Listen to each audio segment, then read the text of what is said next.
عرب کے بت کدے۔ عمرو بن لہی کا شام سے واپسی کا سفر تھا تو مندر کے بڑے بڑے پروہت سے بولا، سرکار ہمارے پاس بہت بڑا خدا کا گھر ہے مگر اندر سے خالی ہے، 2 دروازے لگے ہوئے ہیں، کئی بار اندر گیا ہوں، اندر کچھ بھی نہیں، پھر بھی باہر کھڑے ہزارہا لوگ اسے سجدہ ٹیک کے اپنی مانگیں مانگتے رہتے ہیں، تم ہم پر ایک کرم کر سکتے ہو؟ وہ بولے، کیا؟ کہنے لگا، مجھے اپنے مندر کا ایک بڑا سا بت دے دیں، اسے میں اپنے کعبے میں لگاؤں گا۔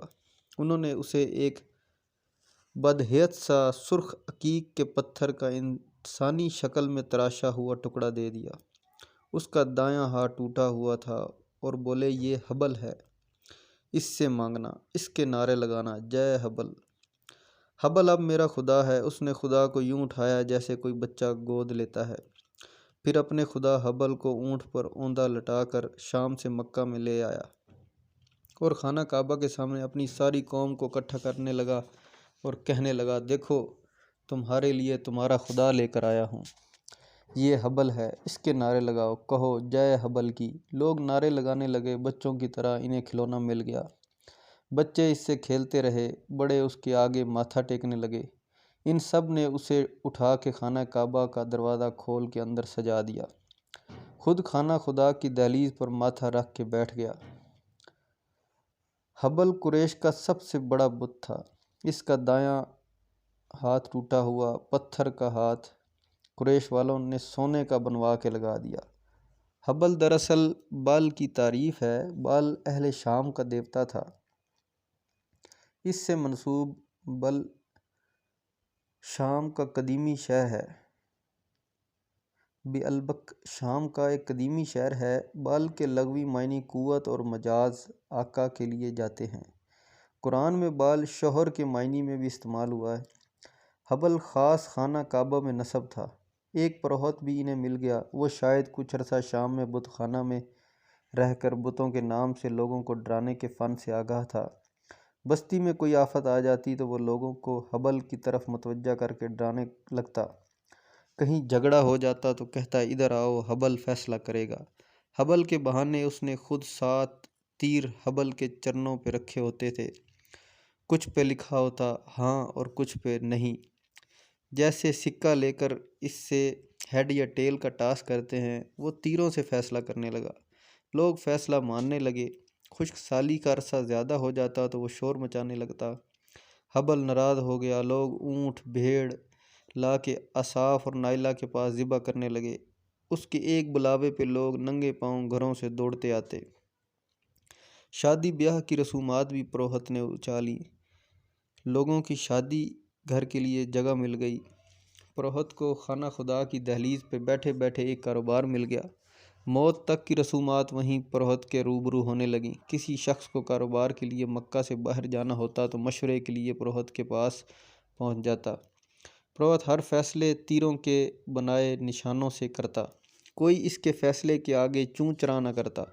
دیکھا دیکھی دوسرے ملکوں کے سفر پر نکلے لوگ بھی اپنی اپنی پسند کے خدا خرید لائے، تھوڑے ہی عرصے میں خدا کا گھر بتوں سے بھر گیا، ان کی تعداد 360 ہو گئی۔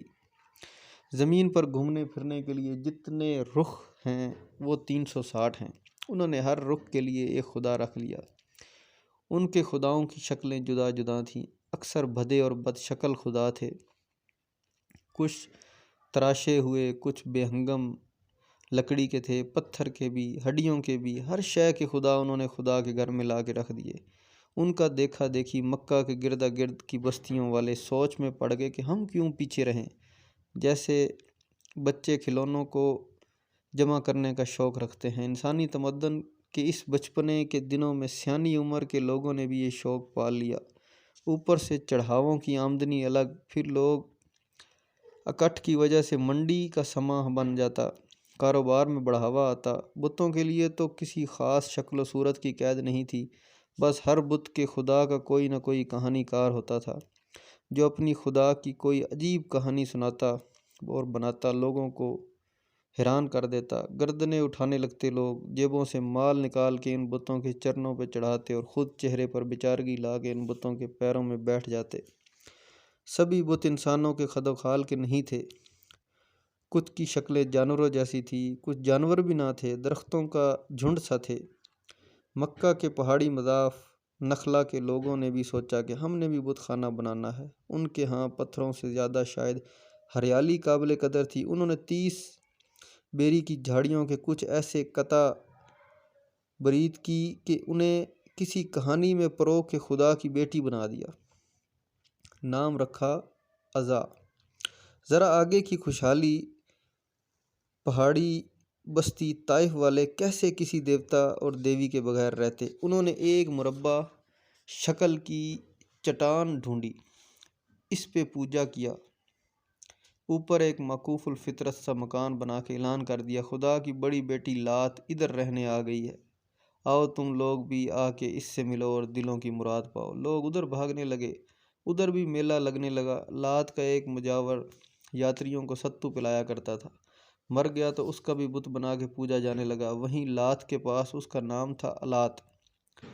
طائف کے بنو ثقیف لات اور الات کی پوجا کرتے، قریش لات اور عزا کی قسمیں کھاتے۔ مکہ سے بحر احمر کی طرف ساحل سمندر پر قدیر کے مقام پر منات کی جگہ بن گئی۔ خدا کی تیسری بیٹی منات کا بھی وارد کر لیا گیا۔ یثرب کے اوس اور خزرج کے علاوہ قرب و جوار کے کئی قبائل منات کی منتیں کرنے لگے۔ خانہ کعبہ کے حبل اور قرب و جوار کی 3 بیٹیوں کے علاوہ پورے عرب میں پھر بتوں کی بہتات ہو گئی۔ ہر خاندان، ہر قبیلے نے سوچا کیوں نہ وہ اپنا خاص بت بنا کے رکھیں جو کسی اور کا نہ ہو۔ سفر پر ہر شخص جیب میں اپنا ذاتی خدا رکھ کے چلنے پھرنے لگا۔ بڑے بڑے بت خانے پھیلتے پھولتے گئے۔ وہ کھیتی باڑی اور مال مویشی کے صدقات اللہ اور اس کے بت کے درمیان کچھ ایسے تقسیم کرتے کہ جو اللہ کا حصہ اس بت کی طرف چلا جاتا اسے نہ نکالتے، مگر جو بت کا حصہ اللہ کی طرف چلا جاتا اسے نکال دیتے۔ وہ تعویلیں بناتے، اللہ تو بے نیاز ہے، ہمارا بت بہت بے نیاز تھوڑی ہے۔ سعد نامی بت بنی ملکان بنی کنانا کا تھا، انہی کی بستی میں کھڑا تھا، اس کی شکل بڑی ہیبت ناک تھی۔ لوگ وہاں جا کر اپنے جانور ذبح کرتے اور خون اس بت کے منہ پر مل دیتے۔ ایک آدمی اپنے چند اونٹوں کو اس بت کے پاس برکت حاصل کرنے کے لیے لے گیا۔ ایک اونٹ والے آدمی سے زیادہ عقل مند تھا۔ ہیبت ناک بد شکل بت دیکھ کر وہ اونٹ بدک کے بھاگا اور آدمی اونٹ کے پیچھے کئی کوس سے جا کے اس نے اونٹ کو پکڑا اور واپس آ کے اس نے بت کے سر پر اٹھا کے مارا، ایک پتھر مارا اور گالی دے کے بولا میرا اونٹ بھگا دیا۔ اسی طرح پورے عرب میں بتوں کی ایک فوج بن گئی جس نے سارا عرب بھر دیا۔ اکثر یہ بھی ہوتا کہ لوگ ایک دوسرے سے اپنے خدا بدل لیتے۔ کسی کا بت ٹوٹ جاتا تو روتا پھرتا، کہتا ہائے میرا خدا مر گیا، مجھے کوئی خدا لا کے دے دو۔ خوبصورت پتھروں کی مانگ بڑھ گئی، ان کی قیمت چڑھ گئی۔